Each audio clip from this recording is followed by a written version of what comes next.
Today on CityCast Madison.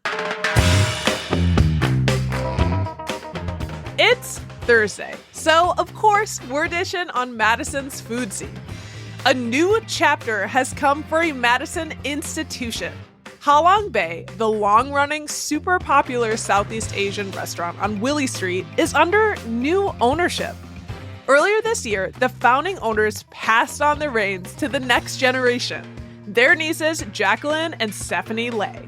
The sisters already own the downtown Chinese restaurant Little Palace and say they plan to uphold Halong Bay's menu glory while modernizing its operations.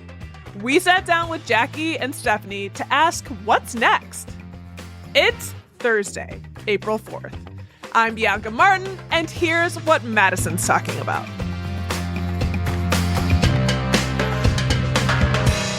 Jackie, hello. Hi. How's it going?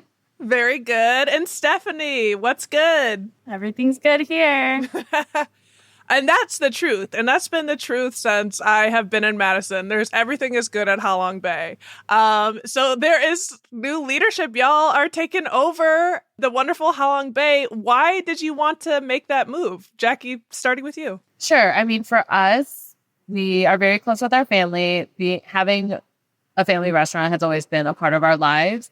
And we knew that our aunt and uncle were coming to a time when they would like to retire. And since we spent a lot of time working at Halong Bay, and Stephanie specifically has spent a longer time there, that it just felt after we opened a couple businesses that this was the natural progression for us if they wanted to retire and wanted to sell the business. And what about Stephanie? Does that track with you? Yeah, totally. I mean, I've worked there since literally day one, more or less, just depending on what else I was doing, school or other job opportunities. But yeah, I would definitely say that makes sense. And this is a momentous handoff. I've heard about Auntie Jean and like the love in the family and the power in your guys' family. And it's passing the torch from one generation to the next. How does that feel for y'all? I think I would say for both of us, honestly, I mean, it feels great that she also trusts us to be able to do this, right? Because obviously, yes, even if we're interested in buying the business, it's a two-way street. So for her to be able to trust us, to be able to carry on the legacy and know that we can do a great job with it means a lot to both of us. And I mean, they clearly have had a winning recipe. And it sounds like, Stephanie, you've been there, through the beats with that as well with this business. So let's talk about what's staying the same and what's changing. There are renovations going on. What's happening there? I want to reassure everybody that the food will be staying the same. We don't have any intentions of trying to fix anything that doesn't need to be fixed at all. And I would say the renovations are kind of just to bring the space into a new era. Of course, it has been and always kind of probably will be like a family business, but we're interested in really giving like a refresh to like everything. Yeah, I was just in the other week, saw your beautiful faces, and had the wonderful food. And I noticed I paid electronically. That felt like a big change. I mean, that was a huge change for the restaurant. For us now, with Little Palace, we had been used to using a POS. And with my own experience, I've used POS in other places too. And we just knew that we definitely needed that to be the highest priority for us taking over. So we made sure that once we took over in the beginning, that had to be the number one thing to happen. Just because, one, yes, the charm of writing tickets and using that is very, well, like I said, charming, but for the capacity and all the volume that Halong Bay can do, it's not the most efficient way to get food in and get food out and things like that. So we just knew that once we did that, that would be a huge leap into, again, modernizing it and refreshing it, and then also making things quicker and more efficient. I mean, talk about the volume. I myself have been known to like call and like call again and be like, I'm gonna get them. Because you guys are so busy that it almost, I don't know, you guys like don't even need to answer the phone because you have lines out the door. Yeah, I mean, that's also another thing that we were able to implement. It's like the online ordering too. But yes, we would hear all the time that the phones are going off the hook. I mean, even I can't get through the phone. There's not like a secret phone line. So even when people would be like, oh, I've just called like 20 times, or they'll like text me, I'm like, yeah, unfortunately, it's like, I don't have any other way in. Even if I text someone there, they're so busy. They're not going to see it in time. So we were able to implement online ordering too to help streamline that and make things easier. Obviously, we still answer the phones, and that still rings quite a bit for people who are more comfortable doing that, but it's nice to have both options now. And when did this shift happen? Because I'm just hearing about the online ordering. I'm like, yes, I'm immediately gonna get in on that. We did it, I think, just like mid-January, a couple of weeks in. Okay, awesome. And Stephanie, how's the process feeling for you? I mean, it's good. I feel like these are kind of ideas we've always thought of implementing like for a long time while we were just still working there. And we really made it a priority.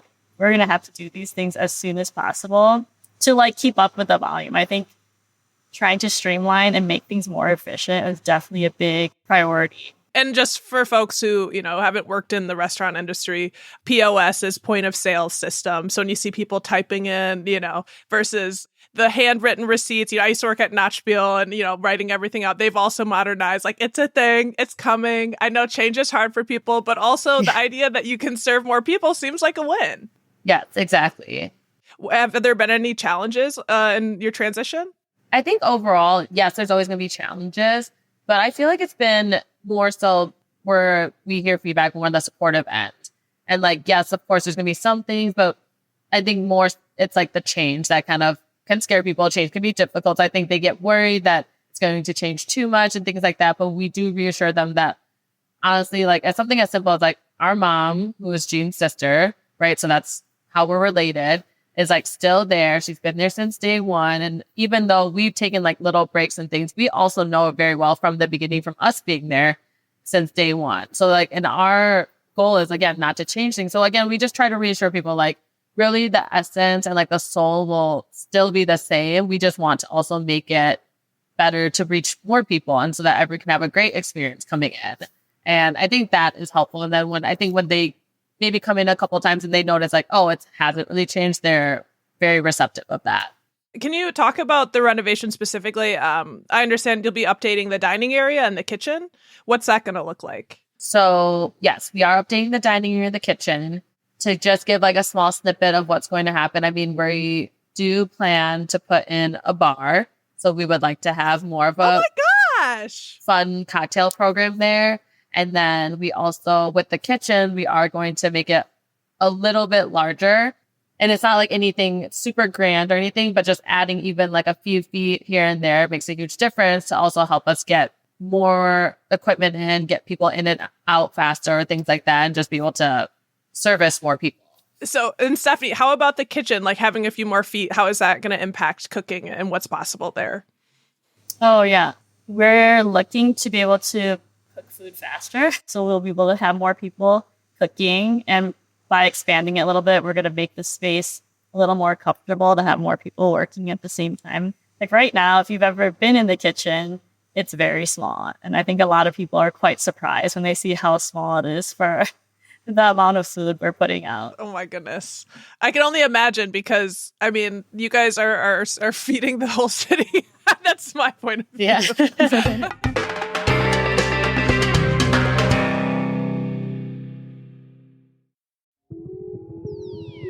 All right, science heads, are you curious about the unknown? Gear up, because it's time for the 2024 UW-Madison Science Expeditions Campus Open House. From April 5th through 7th, go explore the campus-wide extravaganza across 6 campus locations at one of the best research universities in the world. You'll interact with UW researchers, visit science venues, see science spectacular shows, and get hands-on at exploration stations set up from dozens of UW research groups. From the far reaches of our galaxy with astronomy to zoology examining microbes, UW-Madison Science Expeditions has it all. And all events are free and open to the public. So go get your wonder on. Go check out a complete schedule of events at science.wisc.edu.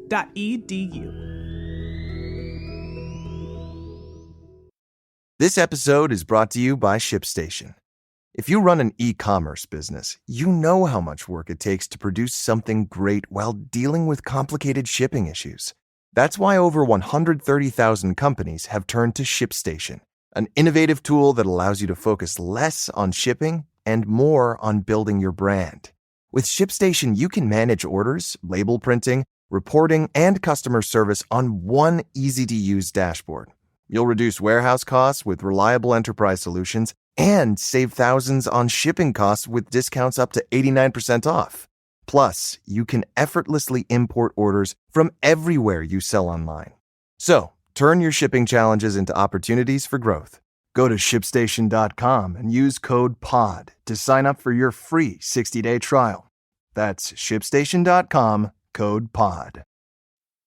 And so renovations, typically, does that mean that you'll be closing for a certain amount of time? What are the plans there? So we do have to close since we are doing pretty extensive renovations. It's not like we're just changing the floors or like painting or anything like that. So we're doing a decent amount of work, so we will have to close.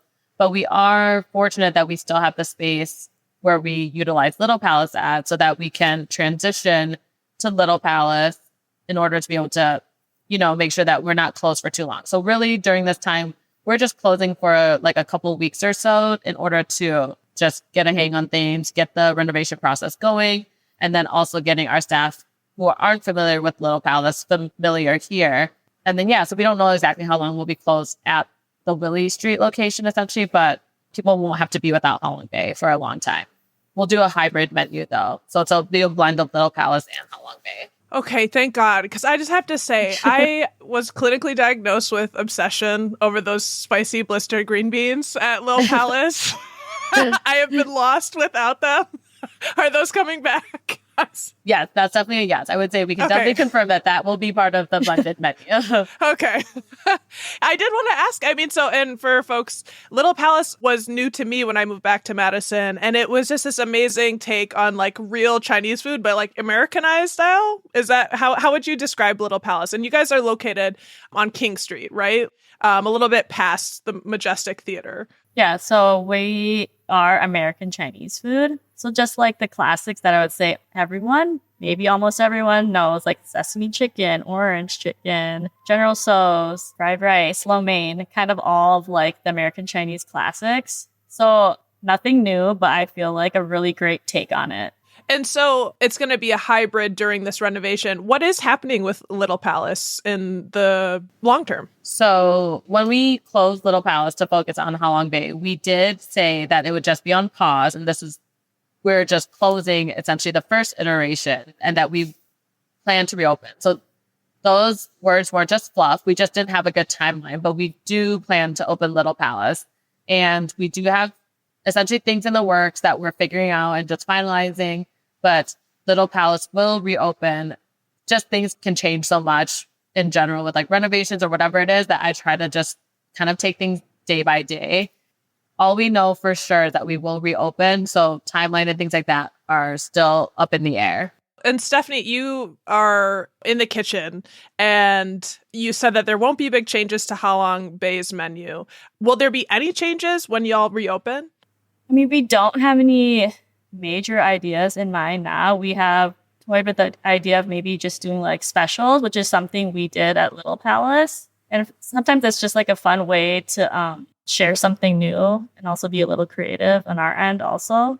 So I think maybe just like some specials. But yeah, I would say for the most part, though, like the menu is going to stay the same. We don't want to take away anything that the people love.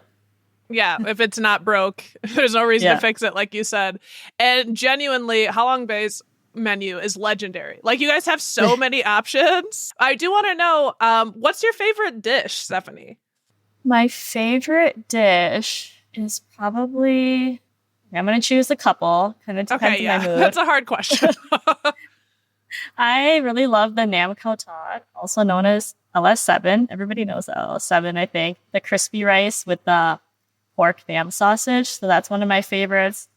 And if I'm going for soup, I really like the red curry noodle soup. I haven't had either of those. And y'all are my favorite. Should definitely try it. Jackie, what about you? I would say LS7 too. I do think that's like a fan favorite in general. With employees, with customers, usually it's always, if someone needs a recommendation, we recommend that. It usually is always very well received. So typically, yeah, like that's one of my favorites, I would say. I'm a soup person. I love pho in general, and I feel like it's just very easy to eat. So I could eat that almost every day. I think it's just a good soup to eat in general. It's like flavorful enough, but it's also simple enough that it doesn't feel too heavy or that I get sick of it necessarily.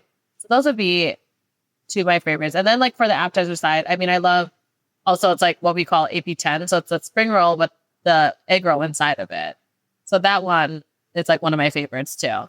Oh my God. What? A spring roll with like a fried egg roll inside of it? Mm-hmm. Yeah. So the spring roll is fresh still. So it's still fresh. And then it's half an egg roll inside. Typically, if we don't get a request, it's just a pork egg roll, which is how I would eat it. But otherwise, we do like chicken or a vegetarian one if people don't eat pork either. Okay. I'm getting a little too excited over here. Like I should have been talking to you guys sooner. And this is a great moment to talk with you with this big transition. I mean, Halong Bay is known for being so popular, and now you're working to serve more people even. I'm just curious, would you ever think about having like additional locations? I don't think that we would ever do another location. I think part of the charm and like beauty of it is it's just like this one place that a lot of people love. And I also am not sure if Madison's the right city or a big enough city to have two. That's fair. Yeah, we definitely, just because it does come up, I feel like decently often from customers, because of course I get it. I feel like the location of Halong Bay, it's pretty central enough. So I feel like, yes, people are willing to go from like the east side or west side or whatnot and things like that. But of course, always like, oh, would you ever think about being here or like there? And like, of course, for me specifically, it's always very tempting. But yeah, I think it's nice that it's like I think for us, just a one location thing. It's very special that there's so much history to it now that if there was ever anything close, it would still be like its own concept. I mean, you guys always have time to change your mind in the future. And you know what, Jackie, I'm currently wearing nails from your nail shop, the shop on East Johnson, and they are all the rage. Everyone loves them. You have multiple businesses, and both of you guys have been, you've been bestowed the opportunity to take on Halong Bay. Can we talk about what your biggest challenges and opportunities are as a small business owner in Madison? I mean, I think for us, a lot of the opportunities we're both born and raised in Madison. So like being from here, being here your whole life, then you just have more insight and knowledge to things and you're well connected, I feel like. So that's very helpful. Like we know the place like the back of our hand. A lot of our whole families here, like besides our immediate, our extended family. So just a lot of support in that sense, I think gives you more opportunities too. Yeah. Something came up last year. I remember there was graffiti outside Little Palace last year, and it was specifically naming you. And it was really, upsetting for me as an onlooker to see this happening. And I am curious, like, what kind of impact did that have on you and your business? I think from a business standpoint, when that happened, we kind of knew then it honestly would probably be a busy week because then that's like people come and show their support. So I kind of was prepared for that. Obviously, wasn't fun and it wasn't like nice to see, but I didn't think it would impact our business negatively because I just felt like whoever wrote that, it's just that one person. And I know that other people, even if other people may feel that way, it's definitely not the majority, right? Can I just stop and say how much I love that? Just like haters gonna hate and they made your bag bigger. Yeah. And so we literally prepped our staff to be like, this is what happened. We need everyone to be aware because I'm sure people are going to talk about it when they come in potentially and things like that. But like I would be prepared for a busy week. So we were prepared and it was a very busy week for us. So it was great. And then I think for me personally, since the message was more directly towards me, it's just that it's unfortunate that I feel like I do talk about this a lot. It's very important that when I talk to people about business or things like that, a lot of times the question comes up, it's like, oh, what's like the hardest thing you face as a business owner? And the main thing I'll say is that honestly, like we're not equals. I've realized like, even though I was born and raised here and I felt like so confident opening a business here because it's like my hometown and like I have the support of my family, I have friends here. It's just that you face so many challenges when you're a woman or a person of color and people just won't take you like as seriously. And like, I'm a younger person and for me, I think I look also younger than my age too.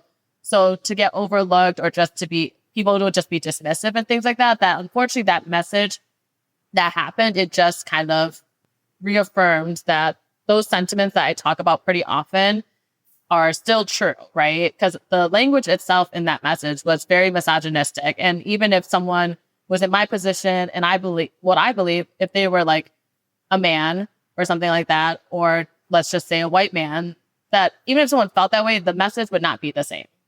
So it just also confirmed, I think, how I've been feeling, and that those are the types of challenges that I feel like I tend to face. And I think Stephanie would agree too, that even though there's a lot of support, there's a lot on the other end too. Yeah. And I should note, for folks who didn't see the story, somebody wrote outside of Little Palace some expletives in really vulgar language attacking Jackie. I really resonated, Jackie, with what you said about like, hey, I grew up here. I'm not, I might not look like you, but I'm a part of this community. And I remember growing up in Baraboo and just feeling like, why do I feel like I still am not I'm still less than in some way, even though I grew up, I have the same, cultural references and whatever. So speaking about moving to the positive and all of the bounty and abundance that y'all have and all that you're bringing to Madison, thank you. What are y'all's biggest dreams for the restaurant in this process? What are you most looking forward to with running Ha Long Bay? We're really excited to bring Ha Long Bay into a new era, really respecting the past, the history, and not forgetting that or letting any of that go, but bringing Ha Long Bay into a new era and making it sustainable so it continues for another 15 years plus. And then, for me, we're both very close with our family. I think overall, in general, our family is very close. And I love the idea of having a family legacy. And also, even though it's growing and obviously it's not just only family working there, that I think it would be great if we do always still have family there. So personally, I dream to have my kids working there and hopefully wanting to take it on or things like that, or someone in the family wanting to take it on. And just that's how we're able to share our culture and our food and share it with our family and then friends, but also the community. So those things are all really important to me too. And so to be honest, I would like to just have it to be sustainable, that it can live on for much longer. And then it feels good that, how long we've been there already, it's been such a long time. So it's amazing. And that's not easy for any business, but especially a restaurant too.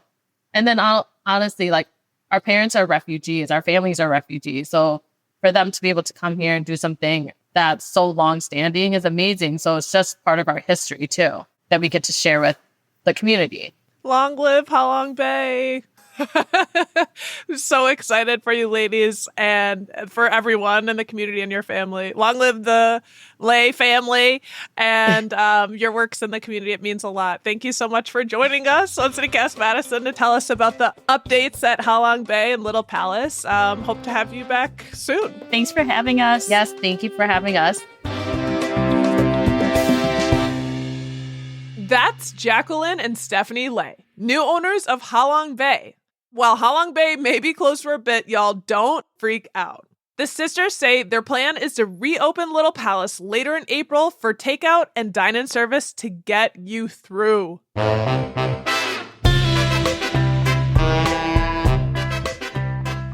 That's all for today here on CityCast Madison. I'm Bianca Martin. If you enjoyed the show, why not share this episode with your spiciest friend? We'll be back tomorrow morning with more stories from around the city. Ciao.